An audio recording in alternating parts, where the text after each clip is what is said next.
নমস্কার। রান্নাঘর হয় দেবী অন্নপূর্ণার ভাণ্ডার ঘর। দেখুন, আমি একটা কথা বলবো, রান্নাঘরে কোনো মতেই তিনটে জিনিস কোনো মতেই শেষ হতে দেবেন না। অতি মহত্বপূর্ণ জিনিস এগুলো। এই তিনটে জিনিসের নাম বলছি আমি, তার আগে জেনে নিন।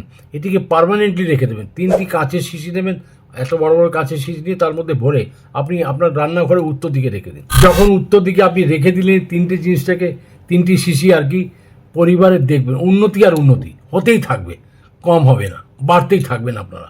প্রথম শিশিতে কী করবেন, গোটা ধনে রেখে দেবেন, ছিপিটা লাগিয়ে দেবেন ভালো করে। দ্বিতীয় শিশিতে রাখবেন ছোলার ডাল, ওটাও ছিপিটা লাগিয়ে দেবেন। তৃতীয় শিশিটা হচ্ছে সব থেকে ইম্পর্টেন্ট, যেটা হচ্ছে কি, আপনি ওই শিশিতে কী করবেন, আপনি সাদা লবণ বা সন্দক লবণ রাখতে পারেন। এই লবণের শিশিতে 11টি অখণ্ডিত চাল, যে কোনো চাল হতে পারে, বাসমতি চাল হতে পারে, আতপ চাল হতে পারে, অখণ্ডিত যেন হয়, আর তার সাথে দুটো ফুলযুক্ত লবঙ্গ ওর মধ্যে দিয়ে দেবেন। এই তিনটি সামগ্রী একসাথে শিশির মধ্যে ভরে আপনি ছিপিটা বন্ধ করে রান্নাঘরে উত্তর দিকে রেখে দিন।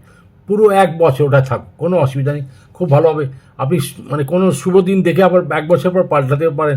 কিন্তু একটা কথা এখানে রয়েছে, কথাটা কি, লবণটা যখন রাখবেন শিশিতে, হয়তো গরমের দিন ওটা মেল্ট হয়ে যেতে পারে, তাহলে কী করবেন, প্রত্যেক মাসে এটা চেঞ্জ করে দেবেন, এটা অতি ভালো হবে। দেখবেন আপনি আপনার ঘরে কী যে উন্নতি ঘটবে, তিনটে শিশি রাখলে উত্তর দিকে রাখবেন, কত যে উন্নতি করবেন কল্পনার বাইরে।